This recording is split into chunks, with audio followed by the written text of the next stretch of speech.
सबसे इंपॉर्टेंट बात, पहला अगर मैं बात करूं तो सबसे बच्चों से पूछा जाए तो इस सिनेरियो में बोलते हैं कि सर डर लग रहा है, ठीक है, डर लग रहा है, क्या होगा? मैं कहा अच्छा, तो मैं आपका ध्यान इस बात की ओर ले जाना चाहूंगा कि डर आपको पहली बार लग रहा है क्या? है ना? डर आज से भी पहले आपको लगता आया है जिंदगी में। इस सेशन के बाद में जेई मेंस और जेई एडवांस के पेपर के बाद में भी ऐसे बहुत सारे मौके आएंगे जहां पर आपको डर लगता रहेगा, और डर सबको लगता है, ठीक है, क्या लिखा हुआ है? सबको लगता है, लगता रहा है पास्ट में भी, और लगता रहेगा।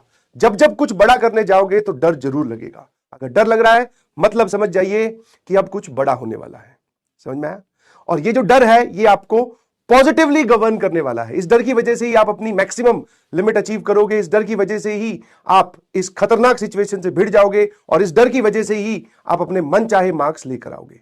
बस हाँ, इस डर में यह मत करना कि आप घबरा जाओ, आप मैदान छोड़कर भाग जाओ। पुराने इंसिडेंट्स की बात करूं, जब आप छोटे हुआ करते थे, जब घर पे आपसे कोई खेलते वक्त कांच का सामान टूट गया, पिताजी ऑफिस गए हुए हैं, बाहर गए हुए हैं, तो उनके आने से पहले जो डर लगता था, लगा है? सबको लगा है सर, हमसे भी गलतियां हुई है, हमने भी कुछ खेलते वक्त सामान तोड़ा है, लगता था शाम को पापा आएंगे तो मारेंगे, पीटेंगे, समझाएंगे, जो भी करेंगे, डर लगता था। और आप छोटे रहे हैं बचपन में, छोटी क्लासेस में, तो आपको बचपन में मैथ्स के टीचर ने भी सताया होगा। आज मैथ्स का टीचर फिर आपके सामने खड़ा है, टेबल याद करने के लिए बोला जाता था, आज हमें टेबल याद करने के लिए दी, कल अगले दिन हमें आके वापस से सुनानी है, फिर डर लगा है सर स्कूल में जाते वक्त। तो इन सभी सिनेरियो में क्या, जब आपसे घर पे कोई सामान टूटा तो आप घर छोड़ के भाग गए थे क्या? कि नहीं भाई अब तो मुझसे टूट गया, मैं तो घर ही छोड़ के भाग जाता हूं। स्कूल में टीचर ने पहाड़ा याद करने के लिए बोला है, टेबल याद करने के लिए बोला है, वो याद नहीं हुई तो क्या स्कूल छोड़ दिया था क्या? समझ में आया? तो डर लगता रहा है, और पुराने जब आप अपनी लाइफ में ये इंसिडेंट याद करोगे तो आपने उसका सामना किया है।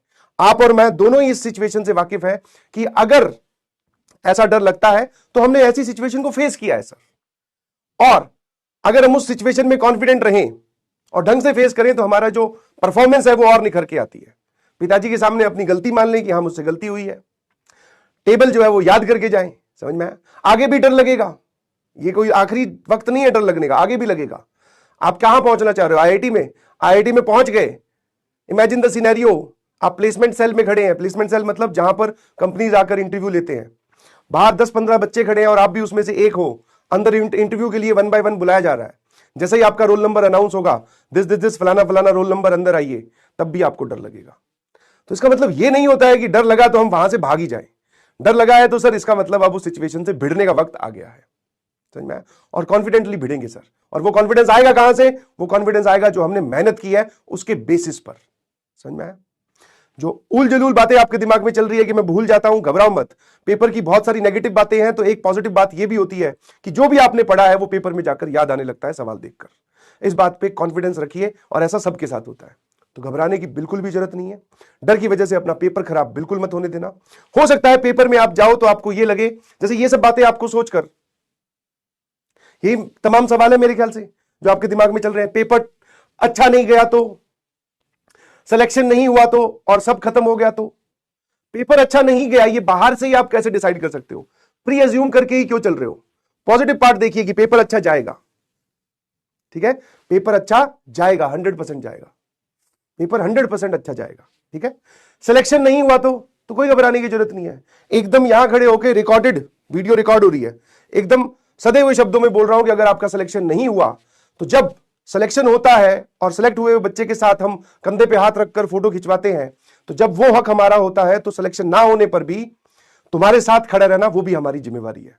और मैं और पीडब्ल्यू के जितने भी आपके टीचर्स हैं जिन्होंने आपको पढ़ाया है, सब आपके साथ तब भी खड़े रहेंगे। नहीं सिलेक्शन हुआ, घबराना बिल्कुल मत। नोएडा से मैं क्लास लेता हूं, नोएडा कैसे तैसे पहुंच जाइएगा अपने पेरेंट्स को लेकर।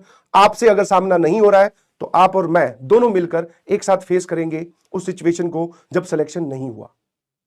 तो ऐसा नहीं है कि सिर्फ सिलेक्ट हो गए उस सिचुएशन में आपके साथ है, फोटो खिंचवा रहे हैं, डांस कर रहे हैं, नहीं जी।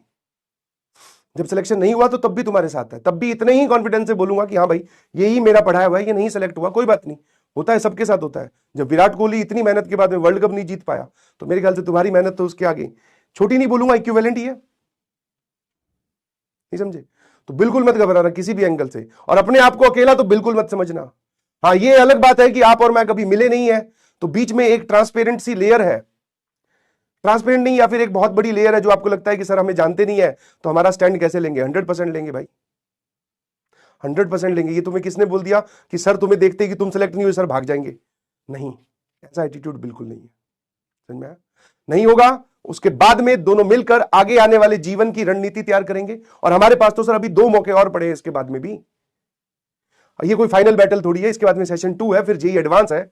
आप कैसी बात कर रहे हो? मैंने कहा बहुत बढ़िया। ये सब, इन सब सवालों के जवाब इसलिए दे रहा हूं ताकि आपका मन शांत हो जाए, आपका दिमाग स्थिर हो जाए। ये फालतू की बातें सोचे मत, इन सब का जवाब देने के लिए तैयार हूं। नहीं सिलेक्शन हुआ तो साथ खड़े हैं, और बताओ क्या चाहिए? तो ये लग रहा है ना कि सिचुएशन खतरनाक हो गई सर, मेरे को तो ये हो जाएगा वो हो जाएगा। घर वाले आजकल मारते पीटते कुछ नहीं है, कुछ बोलेंगे सुन लीजिएगा, अकेले में नहीं सुना जाए तो यहां ले आइएगा, दोनों मिलकर सुनेंगे, समझाएंगे, आगे की रणनीति डिसाइड करेंगे कि अब क्या करना है। सब खत्म की जो लोग बात बोलते हैं सर सब खत्म हो जाएगा, नहीं भाई, सब खत्म तो तब होता है जब जिंदगी खत्म हो जाती है। सांसें चल रही है मतलब अभी भी जंग जारी है, और किस वक्त कब आपकी मेहनत जो है वो किस्मत बनकर खटखटाएगी आपको भी नहीं पता। सब खत्म नहीं बोलते, कभी भी सब खत्म नहीं होता। समझ में आया? पढ़ाई करते रहिए, आपने बहुत अच्छे से मेहनत की है, बिलीव मी, और उस मेहनत की मैं रिस्पेक्ट करता हूं। आसान नहीं होता क्लासेस अटेंड करना, और इतने प्रेशर में पूरे एक लंबी जर्नी तय करके आना, चीजें समझना, 3-3, 4-4, 5-5 सब्जेक्ट्स के डील करना, organic, inorganic, physical, physics, maths, हर एक में अपना बेस्ट देना, कभी डाउनफॉल कभी अपफॉल, मतलब अपराइज, सारी चीजों से जूझते हुए आगे बढ़ना। I understand it very clearly because मैं भी इस जर्नी को जी के आया हूं। क्या बीतती है एक स्टूडेंट के मन पे इन दिनों में मैं जानता हूं बहुत अच्छे से, इसीलिए मैं तुम्हारी टीम में ही हूं, तुम्हारे साथ हूं। बस पेपर देने आप अकेले जाएंगे। समझ में आया?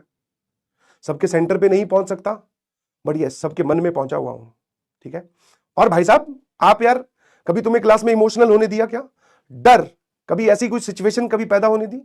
तो भाई साहब सचिन जाखड़ के स्टूडेंट्स हैं आप, डरना तो कभी सिखाया ही नहीं। हाँ, कॉन्फिडेंटली पेपर अटेंड करेंगे सर, नहीं हुआ फिर देखेंगे क्या करना है। समझ में आया? तो प्लीज प्लीज प्लीज इसको हावी मत होने देना अपने दिमाग पर, मैं फिर बोल रहा हूं। और ऐसा कुछ नहीं होता है, और ये कोई डर फाइनल नहीं है, ये लगता रहेगा जीवन में बहुत सारी जगह। पहली वीडियो बनाओगे, पहला लेक्चर कहीं पे, टीचर जो बनना चाहते हैं पहला लेक्चर कहीं लेने जाओगे, ऑफिस में कहीं पहला दिन होगा, तुम्हारे करोड़ों का पैकेज जब लगेगा, तुम IITian बन जाओगे, सब दिन लगेगा ये डर। तो इसका मतलब ये थोड़ी है कि हम सब जीना छोड़ दे, भिड़ जाएंगे सर, कैसी बात कर दी आपने। मैं कहा यस। अब ये सब वो चीजें हैं ऑफ द सिलेबस जो हमने जाने अनजाने में आपको नहीं सिखाई, बट आप सीख गए, है ना? तो डरना बिल्कुल नहीं है, और डर से सिर्फ चीजें खराब होंगी। और ये मीठा मीठा सा डर है, सब जगह लगता है, सबको लगता है, बिल्कुल मत घबराएं। ठीक है? पेपर अच्छा नहीं गया, सिलेक्शन नहीं हुआ, सब खत्म हो गया, ऐसी बातें कुछ नहीं होती हैं। समझ में आया? क्या मेरी बात समझ पा रहे हो? तो इसको अपने दिमाग से निकाल दीजिए। अब डरने का वक्त नहीं है। फाइनली आपने जैसी भी रिवीजन आपको करनी थी आपने रिवीजन की है, अपने हिसाब से आपने बेस्ट दिया है, इतना ही आप कर सकते थे, इससे ज्यादा आप कर भी नहीं सकते थे। समझे? तो उस पर भरोसा रखिए प्लीज। क्या मेरी बात समझ में आती है? हाँ, क्या मेरी बात समझ में आती है?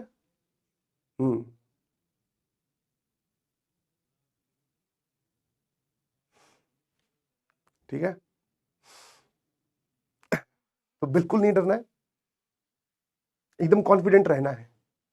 और कॉन्फिडेंस कैसे रहा जाता है वो आप जानते हैं, कॉन्फिडेंट कैसे रहा जाता है। उसके बाद का पड़ाव आता है सर, हो सकता है हम एग्जाम में जाएं, ड्यूरिंग द एग्जाम हमें किन बातों का ध्यान रखना चाहिए? जब आप पेपर देने जाएं तो सबसे पहले इंस्ट्रक्शंस को आसानी से बहुत अच्छे से रीड कीजिए प्लीज। कुछ बच्चों को ऐसा लगता है कि 3 घंटे का पेपर अगर स्टार्ट हो गया तो उसमें सिर्फ और सिर्फ 3 घंटे हमें सवाल सॉल्व करने के लिए दिए गए हैं, तो आंसर इज नो।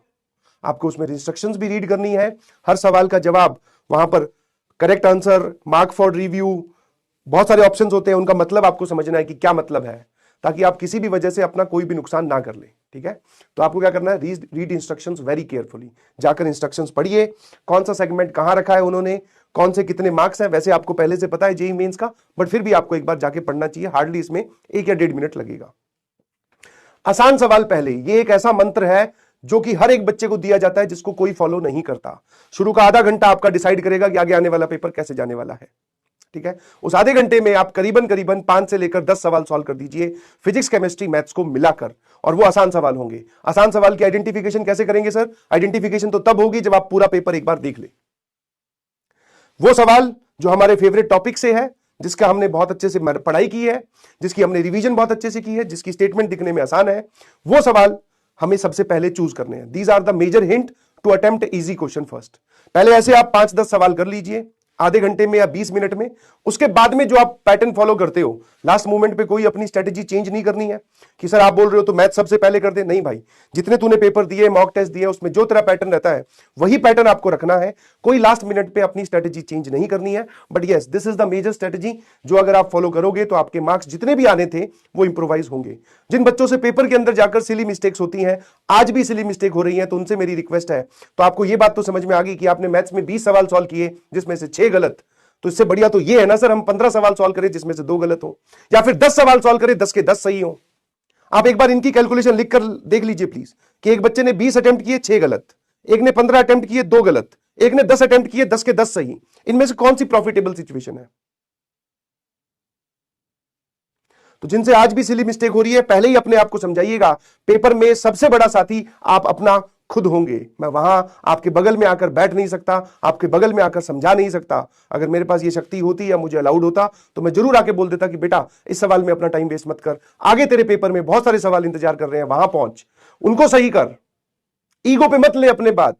सबके 4 मार्क्स हैं सही करने पर, बट मेरे को ये अलाउड नहीं है। तो ये फिर समझाने वाला काम कौन करेगा सर पेपर में? ये आपको खुद के लिए खुद ही करना है। पेपर के उन 3 घंटों में आप अकेले होंगे, आपको अपना साथ बहुत अच्छे से देना है जी। समझ पा रहे हो? आसान सवाल पहले, ईगो को मार कर जाना है पेपर हॉल में। अपनी ईगो इतनी बड़ी मत कीजिए प्लीज। इतनी बड़ी ईगो तो जो आपको टीचर्स पढ़ा रहे हैं, इनफैक्ट मैं अपनी ही बात करूं तो मेरी नहीं है। मैं आज तक नहीं बोल पाया कि भैया मैथ्स का कोई भी सवाल दे दो मैं सही कर ही दूंगा, नहीं। समझ में आया? हैंड फोल्डेड, सवाल के आगे विनम्र रहना है कि अच्छा भाई साहब आप नहीं सॉल्व हो रहे, कोई बात नहीं, कल आना, बाद में देखेंगे। ये एटीट्यूड लेके जाना है। ये एटीट्यूड आपका पेपर में टाइम बचा देगा, टाइम बचा देगा। आप ज्यादा सवालों तक पहुंच पाओगे, ज्यादा सवालों तक पहुंच पाओगे, ज्यादा मार्क्स आपके आएंगे, ज्यादा अच्छे सवाल या ज्यादा सही सवाल आप सॉल्व कर पाओगे, ज्यादा अच्छी रैंक आएगी। आप अगर किसी सवाल के साथ कुश्ती में लग गए और उससे भिड़ गए कि भाई साहब मैं तो वेक्टर्स का सवाल पूछा और वेक्टर्स तो सर मैंने कम से कम 150 सवाल प्रैक्टिस किए थे, इसका सवाल पूछ कैसे लिया और इसका गलत कैसे हो रहा है, कहां से मेरा आंसर अटक रहा है, मैं तो इसके पीछे पड़ गया। तो ये एटीट्यूड जो है वो आपको डिप दिलवाएगा। ऑल्दो आप पेपर अटेम्प्ट ही कर रहे हो, आप अपनी जान ही लगा रहे हो, बट जान गलत डायरेक्शन में लग रही है जी। समझ में आया? नहीं हो रहा, हाथ जोड़ लो, बोले कोई बात नहीं जी, आप जैसे और बैठे हैं, 25 करने हैं ना 30 में से, कोई बात नहीं, बोले आप जाओ बाकी कर लेंगे। ये कहां लिखा हुआ? बाहर जाकर ये थोड़ी पूछ रहा है कोई भी आपसे कि अच्छा बेटा तेरी रैंक ही आई है तो बता मैथ्स में कितने मार्क्स आए, या मैथ्स का तूने वो जो सबसे टफ सवाल आया था वो सॉल्व किया कि नहीं, कोई नहीं पूछ रहा। तो अपनी ईगो को मार के जाइएगा प्लीज, आज ही किल कर दीजिए। ना ही आप इतना जानते हैं और ना ही आपको इतना पढ़ाया गया है कि आपसे किसी भी टॉपिक का कोई भी सवाल पूछ ले आप सही कर दोगे, नहीं, इतना आपको पढ़ाया ही नहीं गया है, पहली बात, समझे? तो फिर सर इसका मतलब सर हमें हर सवाल को सवाल की तरह ट्रीट कर रहा है। मुन्ना भाई एमबीबीएस में जो डायलॉग है ना कि मेरे लिए मरीज सिर्फ एक बीमार शरीर है, वैसे ही हमारे लिए सिर्फ एक सवाल है सर, वो होगा तो ठीक, नहीं होगा तो छोड़ देंगे। पेपर में जितना ज्यादा इंपॉर्टेंट होता है सवाल को सिलेक्ट करना, उतना ही ज्यादा इंपैक्ट होता है, इतना ज्यादा इंपॉर्टेंट होता है सवाल को रिजेक्ट करना कि हमने इसको छोड़ दिया। Mark this point. समझ में? आपको लग रहा है कि आप इस सवाल में चले, पहले आपको लगा कि हां इसका आंसर निकाल लूंगा, 2-3 स्टेप के बाद में आपको सिचुएशन उलझती हुई दिख रही है, वहां पे टाइम वेस्ट मत करें प्लीज। होल्ड इट, उस पन्ने को साइड में रख दें, बोले टाइम बचेगा तो फिर आऊंगा, आगे बढ़िए प्लीज। आपको लग रहा है कि सर पेपर टफ आ गया, तो पेपर जब टफ आ जाता है तो सबके लिए टफ आता है। पेपर देते वक्त आपको यह अंदाजा नहीं होगा कि पेपर टफ आया है कि आसान आया है। आपके पास सवाल 1 बाय 1 आएंगे एक बार एक स्क्रीन पर, तो आपको नहीं पता चलेगा कि पेपर टफ है कि आसान है। फिर भी आपको लगे कि पेपर टफ आ रहा है, तो पेपर जब टफ आता है तो आप इस बात को, इस डाटा को विश्वास कीजिए कि जिसके मार्क्स मैथ्स में, मैथ्स जनरली टफ आ रही है, मैं मैथ्स की बात करता हूं, जिसके 39 मार्क्स भी आए हैं उसके भी 99 परसेंटाइल तक मार्क्स गए हैं। ठीक है, 33 मार्क्स पर भी 99 परसेंटाइल आए हैं टफ पेपर में। 33 मतलब कितना हो गया? 8 चौके 32, 8 सवाल सिर्फ, 25 में से 8 सवाल सॉल्व करने हैं। ये टफ वाले की सिचुएशन की है। तो जब पेपर टफ आए, आपको लगे कि सवाल लेंदी है, बड़े बड़े हैं, कोई बात नहीं, तुरंत गियर चेंज, शिफ्ट चेंज, अपने आप को बदल दीजिए तुरंत। बोले अब जो सही करूंगा, मतलब जो सवाल करूंगा वो सही होना चाहिए। आसान आ रहा है तो ज्यादा सवाल सॉल्व करने हैं, टफ आ रहा है तो कम करने हैं, बट सटीक होनी चाहिए। कोई भी उल जलूल तरीका आपने जिंदगी में मत अपनाइएगा प्लीज। और ये जो उल जलूल तरीका होता है, शॉर्ट ट्रिक्स होती हैं कि पहले 4 के ऑप्शन ए मार्क कर दिए, पहले फिर अगले 4 के ऑप्शन बी मार्क कर दिए, ये सब बातें आपको नहीं सिखाई गई हैं और ना ही आपको ये पेपर में अडॉप्ट करनी है किसी भी तरीके से। किसी भी प्रकार का तुक्का आपको वहां नहीं लगाना है जी। हाँ, एक लॉजिकल सेंस वाला तुक्का एक आधे सवाल में लगाते हो तो वो सपोर्टिव है, वो भी एक आधा सवाल। लॉजिकल सेंस वाला कि 3 दिख रहे हैं कि ये नहीं होगा, 2 में से सर ये एक बेस्ट जा रहा है, वो भी हमने उस सवाल में टाइम बताया, हमें पता है कि इसकी ये थ्योरी है, ये कैलकुलेशन है, इस तरफ आंसर जा रहा है, तब आप ऐसा एक तुक्का लगा सकते हो। वरना अगर आपने ये किया कि option C option C option C, तो भाई साहब आपकी रैंक कहीं भी नहीं आएगी, बिलीव मी। आज तक एक भी बच्चा मैंने ऐसा नहीं देखा जिसके तुक्के मार के आंसर सही आए हो या उसकी रैंक आ गई हो। मत लगाइएगा, ठीक है। हो सकता है आपका वहां पर लालच जाग जाए, उस लालच को कंट्रोल करके रखना है। जैसा कि मैंने पहले ही बोला, आपको अपना बेस्ट पॉसिबल साथ देना है पेपर के उन 3 घंटों में। मतलब आज तक आप जितने समझदार नहीं बने हो, जितने सिंसियर आज तक आप नहीं बने हो, आपको वो सारी सिंसियरिटी, सारी समझदारी इकट्ठी करके इन 3 घंटों में लगानी है।